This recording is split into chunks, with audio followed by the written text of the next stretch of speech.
Hi guys, and welcome to my channel. My name is Analia and I'm a mum to 3 beautiful little girls, a 4-year-old, a 2-year-old and a 10-week-old. You'll probably hear her doing a little bit of grunting and talking in the background.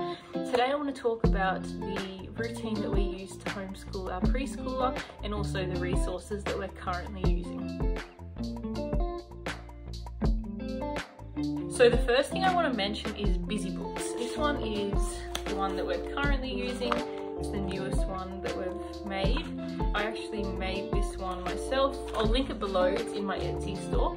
It's got like I am 2 years old, and then they can put the correct amount of candles. It's got learning about seasons, fun stuff like faces, make a pizza. They absolutely love the make a pizza one. Colors, color match, counting, so put the correct amount of dots on the ladybug. So some of these are definitely sit and do with them. Other ones like the pizza, they can just go for it. Instead, laminate it so they can use it over and over again. And then I've got all the alphabet in here. Also, I've got a bed in here with monkeys, so we sit and sing. There was 5 little monkeys jumping on the bed, or there was 3 in the bed and the little one said roll over. Different things like that, but these are really engaging. Having a case like this that zips up is really good, so you can just chuck the pieces in there and they're all in there. But we would take these with us everywhere because they're great activities that keeps them entertained for a long time. So I highly recommend that. Like I said, I'll link that one that I just showed you below with a discount code if you're interested. So the next thing that we're using to homeschool our preschooler is the Gather Round curriculum. I've done a full review, which I will also link below, but this is the preschool one, which is letters and numbers, and it is in the forest. So we have been learning about foxes and some snakes and squirrels and all different types of forest creatures. The reason I started this was because it would just give me a bit of structure. So I just pull it out and it's all there. I can read them. Like, so this one, we learn about a garter snake. So I read that, and then there was a story from the Bible to read, which we're Christian, so we like that. If you're not, it's not intertwined, so you could just use the program without that if that's what you wanted. Then we learn about the letter D. They had to do some cutting, and it's super simple. It takes 20 minutes, but you can also extend it out a lot longer because it ends in craft. So let me show you. That's the teacher's guide, so I read from that, and then the kids have got their own books which have got the activities, so handwriting, prep, and the letters. Like I said, you can extend it out. It takes me 10 minutes to read the stuff if I'm in a rush. And then they have a letter. There's her letter D, which we just coloured in that day. This is my 2-year-old, so she coloured in the hole instead of the actual D, but she was happy. Hang on. Yes, so like I said, you could extend it out by doing larger crafts. When you have that D, you could bring out your glitter and your glue sticks and everything you've got under the sun, which we do sometimes. Sometimes we paint our letters, which they love, and other times I just give them textures and we get it done because I just don't want to clean glitter up. But you can really choose how intense you want the lesson to be for that day. And it also talks about reading more books with them. That's so important if you want to extend that homeschool time. But the lesson in itself takes maybe 10 minutes, so we're really liking that program currently. So after we do our lesson for the day, if the kids have been engaged and they want to keep going, which is quite often the case, normally I put my 2-year-old on the iPad and she starts doing a reading eggs or math seeds activity.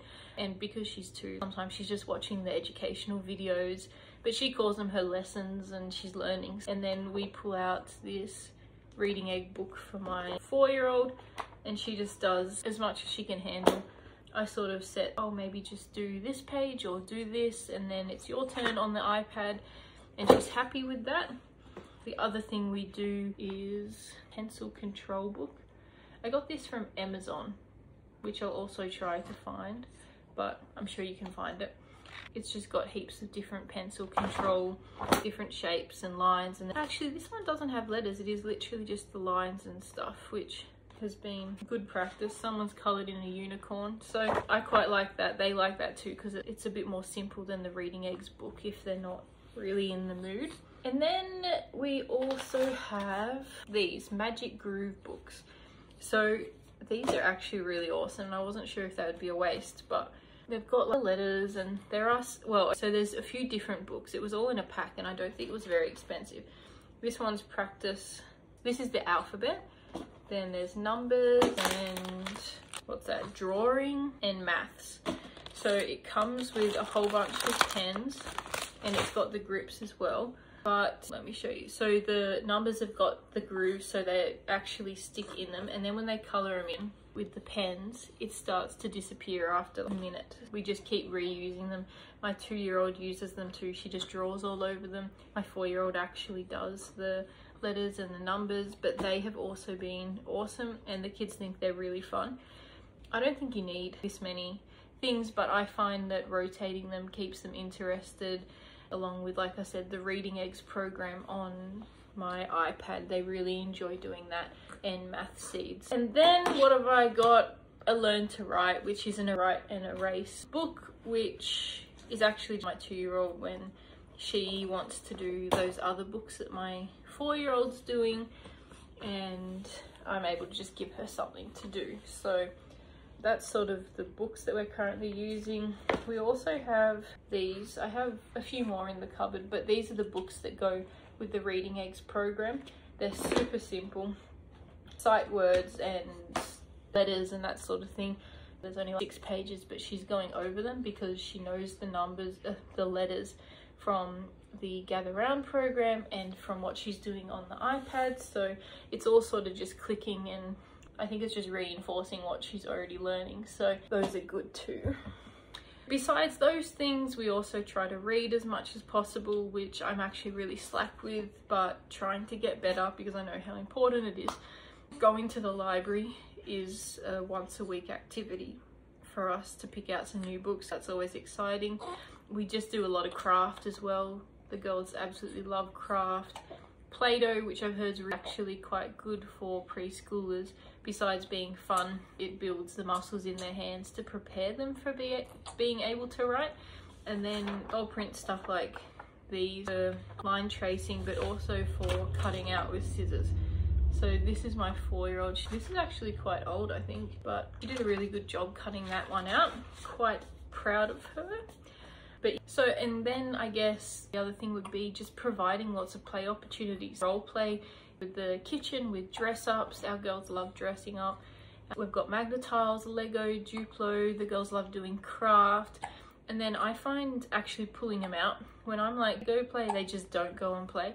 But if I sit with them for 5 minutes, I actually got that idea from another YouTuber, but she would just in the morning scatter the toys around. I find that that's a really good way to engage them, but also free play, letting them find stuff for themselves. And with our kids, the Barbie Dream House, the most expensive present in the world, has been the best thing. What I've also found, that don't get stuff that you're interested in if they haven't shown an interest. We have the Barbie Dream House, and then we have the Little People Barbie Dream House, and they both love both of them. So I guess following what they're actually interested in. And then cooking, trying to get them in the kitchen, which they love, which can be really hard. But what's not hard when you've got kids? But cooking and just general life skills. So those are the kind of things that we fill our day with, and we have a bit of a routine. I'll be right back. Routine. So we have a bit of a routine, a bit of a schedule, which I think is actually the most important thing. And when I started the Gather Round homeschool program, that was what I had in mind. I just needed a placeholder of, this is where I will insert homeschool when we officially have to start, because I was worried that I wouldn't, and I am not really a fan of unschooling. At this point, that might change. I know it changes for a lot of homeschool families. They unschool and then more structured, and I think that's probably the beauty of homeschooling. You can do what you want. So we are trying to get into I guess a rhythm so that we're able to easily transition to homeschool, and these things have been great for that. So our week sort of goes, Mondays are my big cleaning day, where I'll fold washing and mop floors and do you know, everything, order food if I'm not going shopping the next day. You're so cute. Look how cute you look at you. I can't make you smile this way, but you're so beautiful. Yeah, so Mondays we reset the house, and I don't really do homeschooling. If I pull out some activities like that invitation to play, to just engage them, otherwise I'll have them spraying stuff and wiping stuff. What kid doesn't like a spray bottle? And try to get them involved. And look, other times I just turn the TV on. So then Tuesdays is our shopping day, or sometimes we go to mother's group and then shopping. Other times we have the food delivered and then do food prep. So Wednesday then is our homeschool day, which once we get up, we tidy the house. I'll pull out the gather round, we'll do a lesson, then we'll do some craft, and then generally reading eggs or one of those other books, so handwriting practice, that sort of thing. So that's sort of our Wednesday schedule. And then in the afternoon we have quiet time. We've got a baby currently, so that's about as much as I can handle by the afternoon. And then when my husband gets home, he'll generally take him outside for a play, reset the house, and nighttime routine. Thursdays is library day. We do that every week. If we don't go to the library, we go to kids museum. And then when we come home, I try to do a homeschool lesson, but sometimes it happens, sometimes it doesn't. And then Friday is our homeschool day as well. So same thing, gather around, craft, some sort of project, and it could be cooking. Look how beautiful you are. Sorry, isn't she cute? You look like your daddy. My goal has been to get in a rhythm, like I said, so we will be able to ease into homeschooling. I was worried that if I didn't do anything, we would get to the time we had to homeschool and we wouldn't be able to work it out and it would just be a disaster.